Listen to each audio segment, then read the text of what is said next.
For the sake of her dream guy, Joanna, my fiancée of many years, abandoned me in the countryside and left me there to fend for myself, and 3 years later she came back with that same dream guy to pick me up, looking at me as if she were doing charity work and saying, "It's been 3 years. Even a dog should have learned its lesson by now." Then adding in that righteous tone I once knew too well, "I'm doing this for your own good. If you don't change your temper, don't even dream of becoming my husband." Everyone thought I would cry, that I would pour out the pain and longing of those 3 years and cling to her desperately. But I only smiled calmly and said, "Sorry, miss, I'm already married." I had just finished shooting some footage and was on my way back when I saw a dozen luxury cars parked outside the old Moo family estate. Cars I hadn't seen in years, and as I approached the house the noisy chatter inside reached my ears. It's been 3 years. I wonder what that young Master Joel has turned into. Probably just some countryside bumpkin by now, right? Yeah, young master my ass. He was just an orphan crashing at the Moo family's house acting like he's some kind of heir. Exactly. He doesn't share a drop of blood with the Moo family. If it weren't for their kindness, he'd be worse off than a beggar. Joel always had a bad temper. I bet after these 3 years he's finally realized he was wrong. Then a deep male voice interrupted the mockery and the yard fell briefly silent. A voice I recognized instantly. It was Anthony, her precious golden boy, the one Joanna Moo brought into the Moo household 3 years ago after his father died in a car accident. The same time I was sent away to the countryside. I still remember her words that day. "Anthony just lost his family and you're still speaking so viciously. He's always been kind to you, don't you have a heart? When you learn to behave when you grow up a bit, then I'll let you come back. Otherwise stay there forever. I'm doing this for your own good. If you don't change that attitude, don't ever hope to become my husband." For my own good, what a noble excuse, because doing it for my own good meant siding with Anthony no matter what, meant dumping me in the middle of nowhere and forgetting I even existed, even though she knew perfectly well I was already on the edge, barely holding on at the time, and now hearing her say it again only made it feel laughable. Someone said, "Good thing Anthony was generous enough not to press charges. If it were me, I would have locked him up for a few years at least." And Anthony replied softly, "Joel is still technically part of the Moo family," his voice trailing off, only for someone else to say, "Anthony, don't be sad. That idiot's already been punished. What do you guys think he'll do when he sees us? That's obvious. He'll break down crying, beg to go back with Joanna groveling on his knees." And Joanna snorted coldly, repeating, "It's been 3 years. Even a dog should have learned its place by now. If not, he can keep rotting out here." Which made the group laugh in agreement. Some even saying they hoped I hadn't learned, so they'd never have to see me again, because just looking at my pitiful bootlicking face disgusted them, until someone hesitantly asked, "But I remember you two still have an engagement, right?" And Anthony turned toward Joanna with hope in his eyes while she replied flatly, "Engagement? Depends on how he performs." Making Anthony look away disappointed, and at that point I couldn't help but burst out laughing, not even trying to hide it as the sound carried on the gentle wind into the courtyard and startled a group of tiny turtles basking there, drawing attention as someone near the door turned and called out in shock, "Joel!" And suddenly all eyes were on me, voices overlapping. "That's really Joel? No way. Wasn't he supposed to be some hillbilly by now?" And I understood their surprise, because in their minds 3 years in the countryside should have turned me into a dust-covered, weary-faced farmer. But I wasn't that. I wore a dark-colored tech jacket with matching sneakers fresh off the season's trend list and brand-new casual shoes.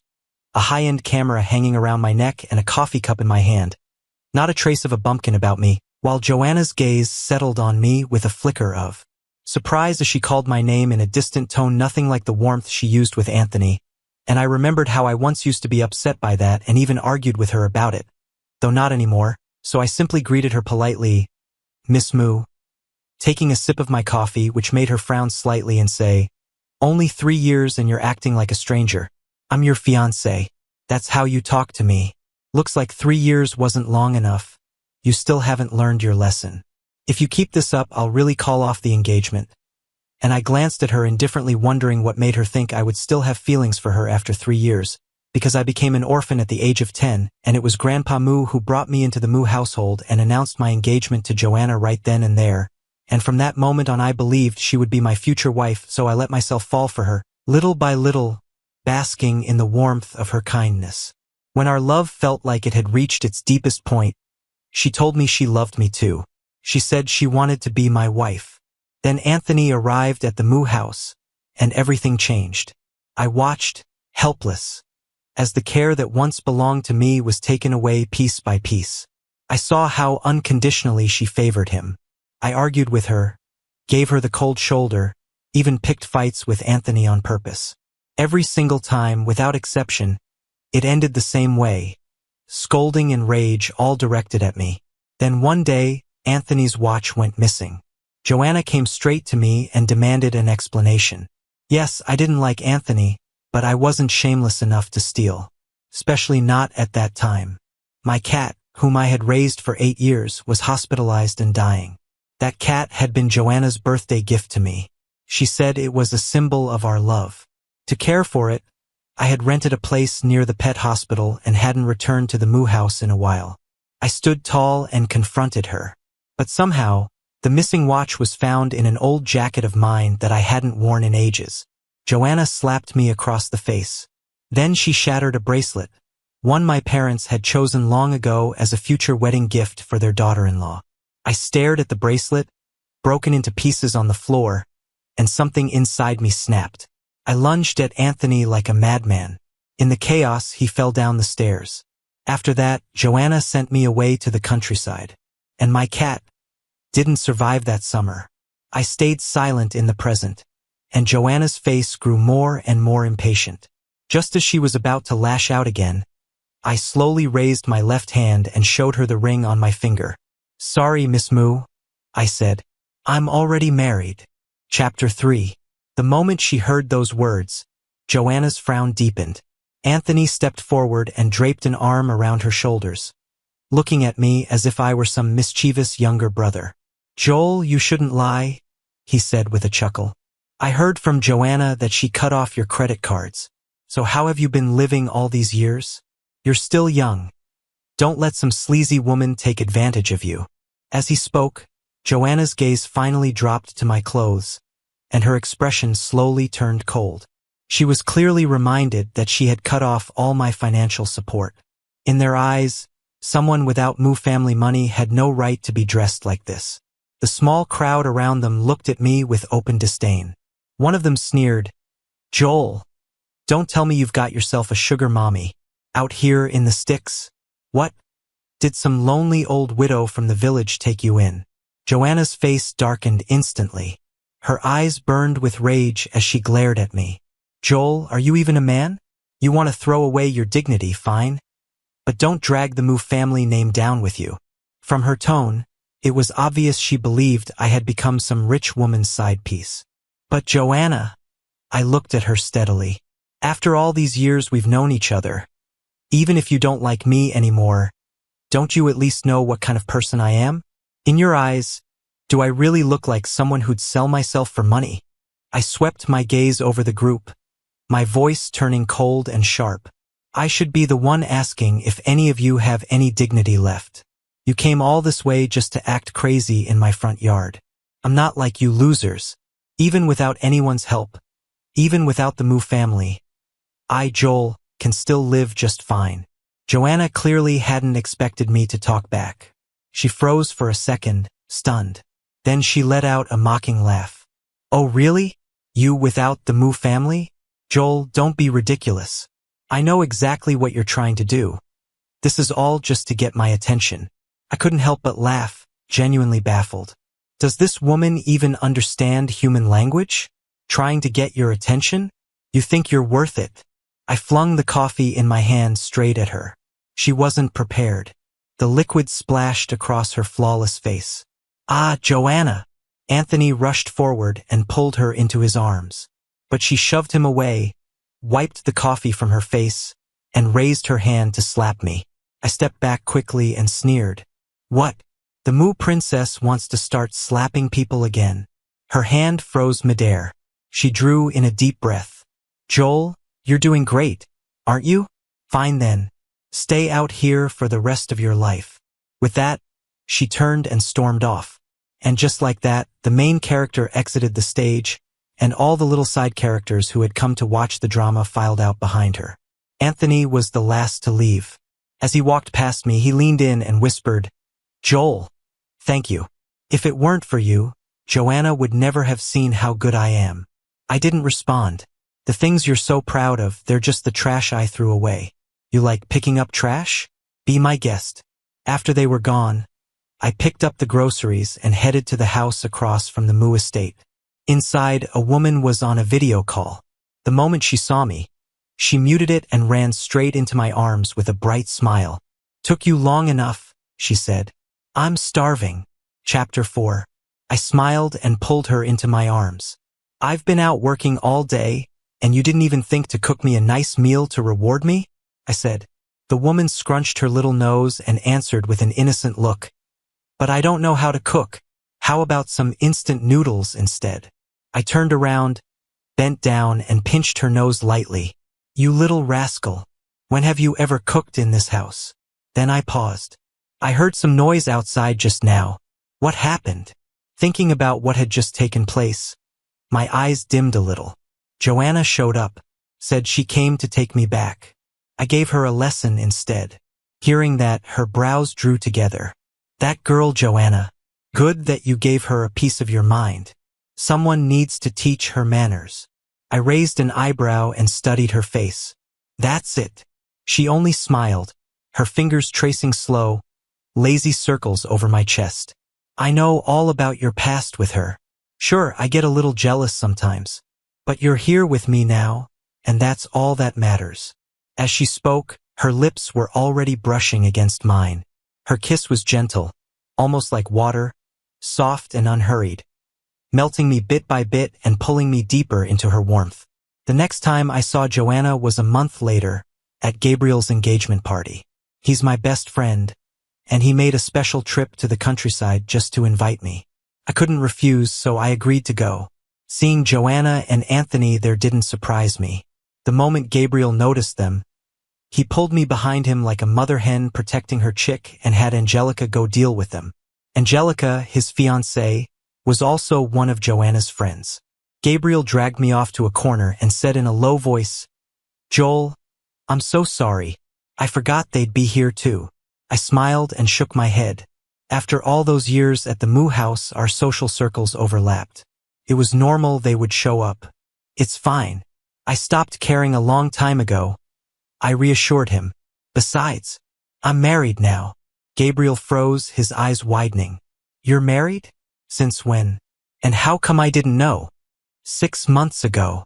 He stared at me for a few seconds, then suddenly broke into a grin. "That's my guy. I knew it. Someone like you, no way you'd give up an entire forest just for one rotten tree like Joanna. That's how it should be. Women like her? Not worth it." He gave me a playful punch in the chest. I knew he was truly happy for me. When Anthony first appeared back then, Gabriel had warned me more than once, but I refused to listen. I was determined to crash into that wall headfirst. Now I had finally let go. After we shared a laugh, he shot me a mock glare. "Then why didn't you bring your wife for me to meet? Don't tell me you don't think of me as a real brother." "She's on a business trip," I said with an apologetic smile. "She won't be back till tonight. I'll bring her next time. We'll treat you to dinner." Gabriel nodded, satisfied. Then, without warning, he grabbed my arm, dragged me into the center of the crowd, picked up the microphone, and drew everyone's attention. With a wide grin, he announced, "Everyone, I have another great announcement to make today." He pulled me up beside him and introduced me formally. "This is my good friend, Joel. And guess what? He's married. Let's all give him a big round of applause." The moment his words landed, the room fell silent. Most of the guests were from our shared social circle. Many of them knew that Joanna Moo's fiancé was named Joel, but no one had ever heard that Joanna got married. Gabriel, always a troublemaker, glanced around and joked, "What? My brother gets married and you're not even happy for him?" People snapped out of it and quickly filled the silence with laughter and applause. "Of course we're happy. Overjoyed. Congratulations. Wishing you 100 years of happiness and a baby soon." Amid the crowd's blessings, I simply nodded with a faint smile. That was when Anthony walked up to me, holding a glass of wine, concern written plainly across his face. Joel, you've been living out in the countryside for the past 2 years. Now you're suddenly getting married.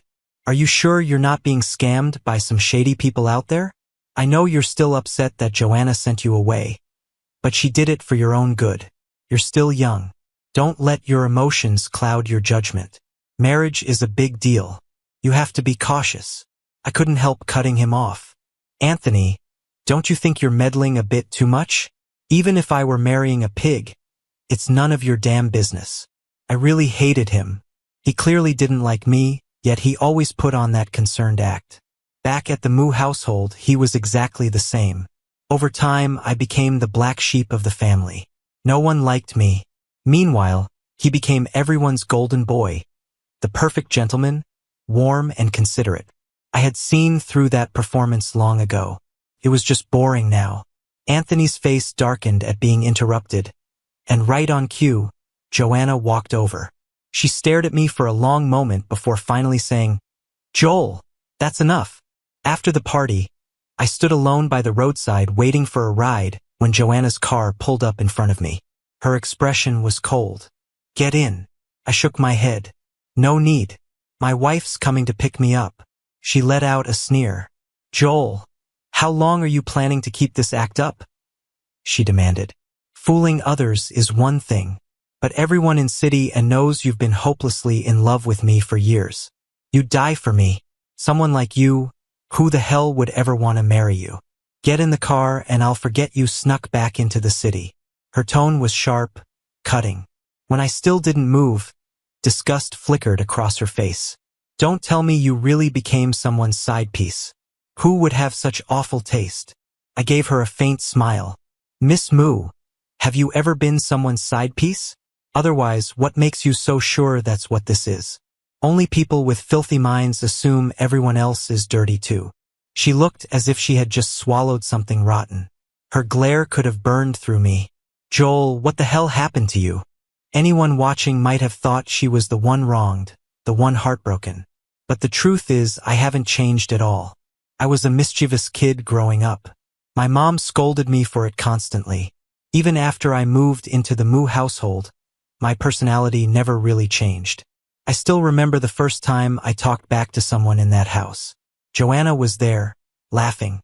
She said a real man should have backbone. That's what makes him attractive. Then Anthony appeared, and suddenly I was too immature, not steady enough.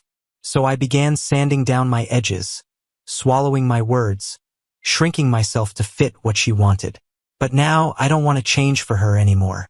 Anthony had been sitting quietly in the front passenger seat the entire time, listening. When he noticed Joanna's expression, a faint smile passed through his eyes. Then he turned to me and said gently, "Joel, how can you talk to Joanna like that? She's only thinking of you. Shut up." I rolled my eyes and looked at him in disbelief. "Nobody asked you to speak. Just because you're quiet doesn't mean you're mute. This is between me and Joanna. What's it got to do with you?" He fell silent, clearly embarrassed, at a loss for words. Chapter 6. At that moment, a pink sports car pulled up behind us. Without sparing either of them another glance, I walked over and got in. Even over the engine's roar, I could still hear Joanna shouting behind me. That night, an unfamiliar number flashed on my phone. When I answered, it was Selena, Joanna's best friend. "Joel, what are you up to?" I turned off the music. "Putting the kid to bed." There was a pause. Then her voice came back, confused. "Putting a kid to bed? Like an actual human child?" I nodded instinctively, even though she couldn't see me. "What else would it be?" "Don't mess with me. Joanna was never pregnant. How could you possibly have a kid?" I replied calmly. "It's not like Joanna's the only woman in the world who can have a child with me." Her voice shot up. "No way. So you really got married? And you have a kid? Why? I'm not allowed to get married and have children. It's just, I thought you were engaged to Joanna all this time, and you've always been into her. How could you suddenly be married? You're faking it, right?" I let out a quiet laugh. Why did everyone think I was lying? Marriage isn't something I joke about. It's real, I said after a brief pause. When the wedding happens, I'll make sure you get an invite. The moment I finished speaking, a burst of noise exploded on her end, like people scrambling or arguing, and then the call disconnected. I didn't dwell on it. Joanna's so-called girlfriends had never liked me. Even when things were good between us, most of them thought I wasn't good enough for her. After Anthony showed up, their contempt only grew. I had overheard them mocking me more times than I could count. Not long after, another call came through. Joanna. One glance at the screen and I already knew what this was about. The second I answered, before I could say a word, she started shouting. Joel, tell me that kid isn't yours. I couldn't stop a small chuckle. Are you serious right now? Her voice rose even higher. Joel, I'm telling you, say that child isn't yours. She was practically screaming. Even without speakerphone, I was certain anyone nearby could hear her. I pulled the phone slightly away from my ear and said coolly, if that's all you called for, I'm hanging up. Did you not *****ing hear what I said? Where the hell are you right now? After so many years, I'd seen every version of Joanna's temper. Her shouting didn't shake me anymore. She kept going, her voice sharp and frantic. Then suddenly, someone reached from behind and took the phone from my hand. Amelia's soft voice came through next. Joel's going to sleep with me now. If you've got something to say, save it for another time. She didn't wait for a reply before ending the call. I turned my head and met a pair of bright, mischievous eyes. She jumped into my arms, rubbing her face lightly against my neck. Her skin still carried the scent of her shower gel, a fresh peach fragrance that lingered between us. You better work harder, she whispered softly, or you won't have any kids to tuck in next time. I laughed, slipping an arm around her and holding her close. I was just talking nonsense. Amelia leaned in, brushing a light kiss against my lips, and murmured, not for long. Chapter 7. 3 days later, I went back to the Moo household. Amelia came with me to visit Grandpa Moo. He was the one who brought me into the Moo family all those years ago, and he had always treated me like his own grandson. But in recent years, his health had declined badly. Most of the time, he stayed overseas for treatment. This trip home was for his 80th birthday. I heard that once the celebration was over, he would be heading abroad again. After we finished seeing Grandpa Moo, Amelia received a call and stepped out to the back garden. I stayed behind, waiting quietly in a corner. I thought you'd never come back. I turned at the sound of the voice. Joanna had somehow come up behind me. Her pretty face looked cold and distant as she stared at me. I ignored the frost in her expression and smiled lightly. Of course I'd come back. It's Grandpa's birthday, and I brought my wife to meet him too. She looked at me icily. What now? Got some new tricks? Have you spent the past few years in the countryside plotting how to piss me off? Let me make something clear. Stop dreaming. I will never marry you. I'm going to tell Grandpa right now. We're canceling the engagement. Her gaze shifted past me and she sneered. What? Didn't bring the illegitimate child that old woman gave you? You honestly disgust me. Get out of the Moo house right now. Just as her words landed, a soft, lazy voice drifted over. Oh? The Moo family's eldest daughter certainly thinks highly of herself. I had no idea the entire Moo estate was under your command. Joanna's body went rigid. She turned stiffly toward the voice. Aunt! Amelia walked up beside me, took my hand in hers, and looked straight at her niece. I wouldn't dare call myself your aunt, especially since you just tried to throw your uncle out of the house. Joanna's face drained of color. Her eyes dropped to our joined hands. When she spoke again, her voice trembled. You said he's my uncle? Joel? And you? Amelia gave her a brief glance, her tone now sharper, colder. He's your uncle, and that's how you speak to him? Calling him by name like that? Joanna's face turned ashen, but she recovered quickly. For the rest of the family dinner, she remained calm and composed, as if nothing had happened earlier at all. When the banquet ended, Amelia went to get the car while I waited at the front gate. As I stood there, Joanna suddenly appeared and pulled me into a quiet corner. Her gaze was icy, her voice tight with suppressed anger. "Joel, you did this on purpose, didn't you? You and my aunt, you're putting on a show just to get at me, aren't you?" I looked at her. "You're overthinking it. If this were just for show, I wouldn't have brought her here." Back when Joanna's parents divorced, the fallout between the two families had been ugly. If it weren't for me, Amelia would never have willingly returned here. And Grandpa Moo had always genuinely cared for me. No matter what, I would never lie to him. Joanna knew all of this. She was simply too angry to think clearly. She let out a cold laugh. "So this is revenge, huh? You're getting back at me for choosing Anthony and dumping you in the countryside. Joel, I told you if you behaved, you would have become my husband one day. What the hell are you doing now?" Chapter 8. When I saw the redness in her eyes, I suddenly remembered the day Anthony first came to the Moo household. Joanna had promised me that not even 10,000 Anthonys could compare to me. She said I would always be the one she loved most. But after that, she kept defending him and scolding me again and again. In the end, she even hit me. Even now, I can still hear the crisp sound of that jade bracelet shattering against the floor. It was just like my heart breaking into pieces. I looked away, my eyes resting on the bright flowers blooming not far from us. "Joanna, the moment you stood in front of Anthony to shield him, that was when you should have realized there was no future for us. I'm not the kind of person who can just forgive and forget. We're like that shattered jade bracelet. Once broken, we can never go back. Now I'm married to Amelia. You have Anthony by your side. Let's each move on with our own lives." Something flickered across her face. She went quiet for a moment, then said, "Joel, are you really this heartless? I do have feelings for you. Really. I just felt sorry for Anthony. He lost both his parents." Her voice shook, as if she were barely holding herself together. I let out a bitter laugh. "So Anthony is pitiful because he lost his parents? What about me? I lost both my parents when I was 5. And at 10, the grandfather who raised me passed away too. Wasn't I pitiful? How biased did she have to be to say something like that? If she truly cared about me, how could she have left me in the countryside for 3 years without a single visit or call?"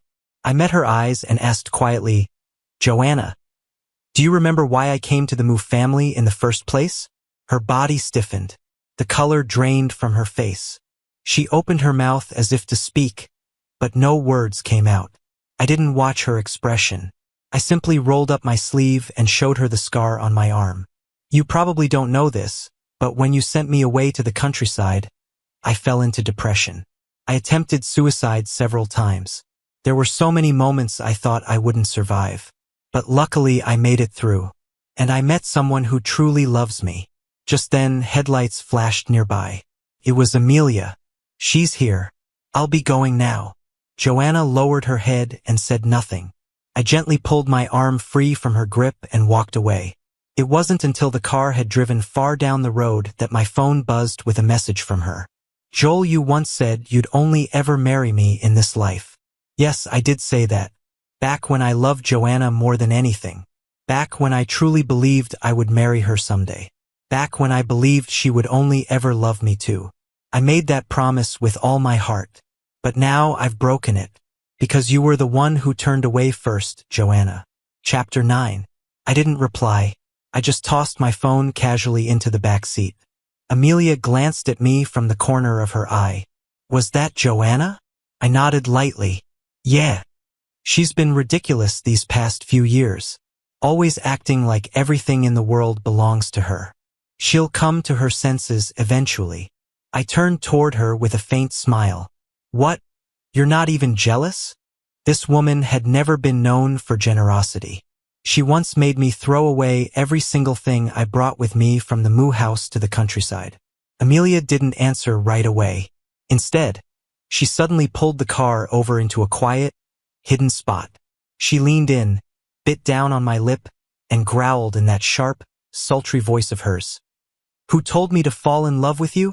If I love you, I've got to accept all your baggage too. Besides, I'm your wife now. I'm not letting you go anywhere." I smiled and kissed her back. Not only would she never lose me, I would never lose her either. After that day, I didn't see Joanna again. Gabriel invited me out to play basketball. While we were resting on the sidelines, he couldn't help talking trash about her. Joanna's nuts, man. Something's seriously off in her head. Angelica said that on the night of my engagement party, she went to some bar and trashed the whole place out of nowhere. Anyone who didn't know better would have thought she was secretly in love with me. He laughed at his own joke, then grew a little more serious. Haven't seen her in a while though. A few days ago, Anthony was even asking Angelica if she'd heard from Joanna. Where do you think she ran off to? I casually bounced the basketball against the ground. Who knows? That night, I was ambushed in front of my house. Joanna stood in my path, the smell of alcohol heavy on her. Joel, I had a nightmare last night, she slurred. I dreamt you got married. And you married my aunt. Tell me it's not true. Please. You said you'd marry me. You said you'd only ever love me.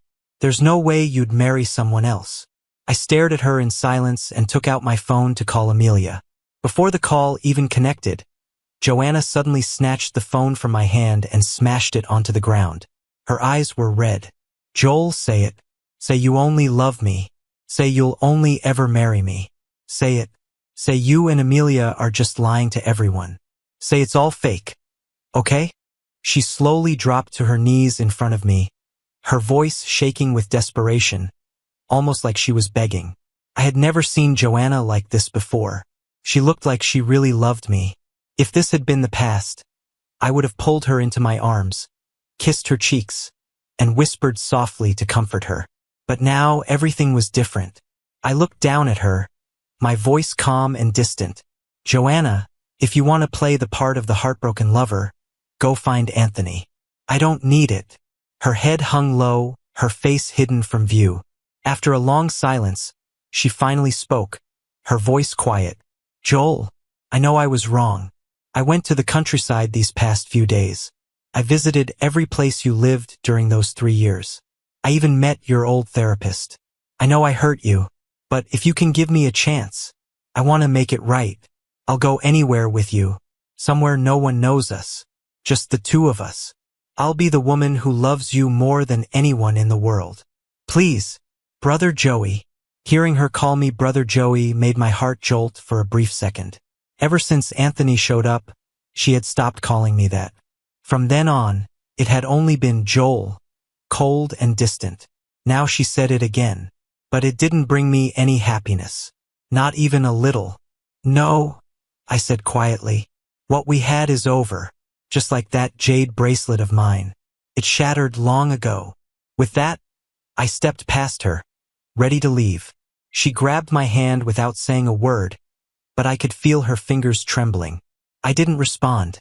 Instead, my eyes lifted to the person walking toward us, and a slow smile spread across my face. Amelia approached, her expression cold. The first thing she did was pull Joanna's hand off my arm. Then she yanked her up from the ground and slapped her across the face. Joanna, I'm letting this slide for now because you're my niece, but don't let me see you again. And stop chasing after my husband. Next time I won't be so polite. Amelia wiped her hand as if brushing off dust, then came over and took mine, leading me home. Behind us, Joanna collapsed onto the ground like a discarded rag, not moving at all. After that, she never came looking for me again. The next time I saw her was at a symposium. She looked noticeably thinner, Anthony standing beside her. I gave them a polite nod and went to find my seat without saying a word. When I left the venue later, I could feel her eyes on me the entire time. During intermission, Anthony came over. Joel, since you've already married Joanna's aunt, can you please stay away from her? Stop finding excuses to get close, all right? Do you even know what she's been through these past few days? She nearly lost her life because of you. I looked up at him, the same self-righteous, insufferable expression as always. Anthony, what she chooses to do has nothing to do with me, I said coolly. Besides, I was invited to this event by the organizers. I don't have the power to just show up uninvited. This symposium was hosted by a government department. Only people who had made real contributions in their fields were invited. Unless Anthony was completely clueless, he should have understood I wasn't here by accident. His expression stiffened as realization dawned. He hesitated, clearly wanting to say more. But I wasn't Joanna. I had no reason to indulge him. And by the way, I added, my tone sharp, I'm Joanna's uncle-in-law. Since you're her friend, that technically makes me your elder. Did no one ever teach you how to speak to your elders? His face went rigid. He wasn't stupid, just used to looking down on me. So used to it that he spoke without restraint. He bit his lip and stood there for a long time, but he still couldn't bring himself to call me uncle-in-law. When he noticed the faint smile on my face, his expression turned ugly. Joel, what are you so proud of? You wouldn't even be here if it weren't for Amelia. You think that makes you special? You married her just because her family's rich. Don't think I don't know that. I didn't respond. Instead, I looked past his shoulder. Joanna. Perfect timing. Come get your guy out of here. Anthony stiffened and turned around. Joanna was standing behind him, her face dark with anger. Flustered, he opened his mouth to explain. But before he could say a word, Joanna grabbed him hard and dragged him toward the exit. As I watched him leave, I felt a slight twinge of regret. He wouldn't get to see me invited on stage as a distinguished guest speaker, which meant he still didn't understand one simple truth. I never needed anyone to prop me up. I was my own support. In the second half of the symposium, the organizers invited me to give a speech. The moment I stood, I felt a pair of eyes fixed on me. The gaze followed me all the way to the podium. I didn't look for it. I simply began. Hello, everyone. My name is Joel. When I finished my final sentence, the room erupted into thunderous applause. I smiled lightly and looked out over the audience. By chance, my eyes met Joanna's. There was something different in her gaze, something I had never seen before. Awe, even admiration. I acted as if I hadn't noticed and turned away.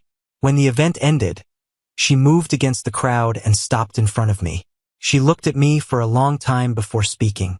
Joel, I didn't expect you to become someone like this. I met her eyes calmly. I owe it to you, really. 3 years ago, when I was sent to the countryside, I was completely alone. In the first year, I fell into depression. I even attempted suicide. The last time I was hospitalized, I shared a room with someone who loved filming everything. She said she wanted to record all the beauty in the world, so it wouldn't feel like her life had been wasted. In that moment, something shifted inside me. I started filming too, trying to capture everything beautiful around me.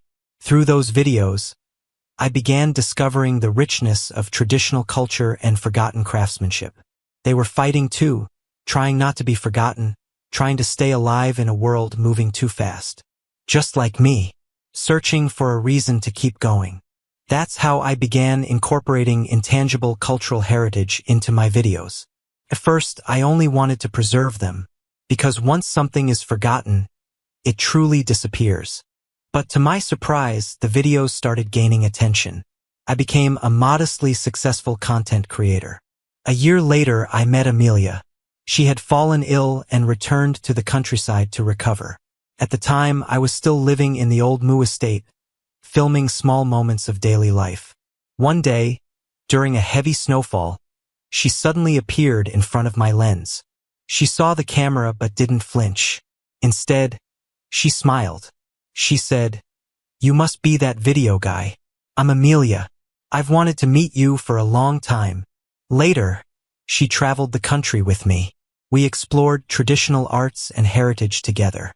During an episode about handcrafted phoenix coronets, I proposed to her. Thinking back, I smiled faintly. Joanna caught that smile, and for a brief second her expression softened, something nostalgic flickering through it, touched with sorrow. I had no idea what was going through her mind, and honestly, I didn't want to know. I straightened the wind-blown hem of my coat, ready to leave. Just as I stepped aside to pass her, she suddenly reached out her hand. I instinctively took a small step back, and then I saw what she was holding. A jade bracelet, It looked almost exactly like the one my parents had left me. I searched everywhere for this jade bracelet, she said. Doesn't it look a lot like yours? There was a trace of hope in her voice. But I wasn't looking at the bracelet. I was looking at the scar on her wrist. A scar that looked so much like mine. She followed my gaze and gave a bitter smile. I guess there's at least one thing we still have in common. I lifted my eyes to hers and let out a quiet sigh. Joanna, you know the truth. What we had ended 3 years ago. Everything you're doing now, it only feels like a burden to me. So please, stop showing up in my life. With each word I spoke, the color slowly drained from her face. When I finished, I didn't look at her again. I simply walked past her without hesitation. Behind me, I heard the sharp sound of jade striking the ground, followed by the muffled sound of someone trying desperately not to cry. From that day on, I truly never saw Joanna again. Even when I returned to the Moo residence to visit Grandpa, I didn't run into her. Anthony wasn't there either. Later, I learned that Anthony had moved out of the Moo house, Joanna's decision. She had cut off all contact with him. Anthony kept trying to find her, searching everywhere. A few times, he even came looking for me. But each time, within minutes, someone would appear and forcibly take him away. I asked Amelia if she had anything to do with it. She said no. I thought life would just continue like that, quiet, uneventful. But I never expected that one day, I would hear news about Joanna in such a way. Her best friend called me. Her voice was trembling with anger. She told me that for the past half year, Joanna had been drinking heavily, rarely sober. 2 nights ago, she had suddenly woken up and insisted she had to find me. That very night, she got into a car accident. She survived, but her leg was seriously injured. The doctors said she might never walk again. We tried to stop her, Selena said, her voice hoarse. But we couldn't. She was crying. She said that tomorrow was your birthday, and that she had already missed the last 3. She said she couldn't miss this one too. She cried so hard. It broke our hearts to see her like that. If we had known, we never would have let her keep spiraling.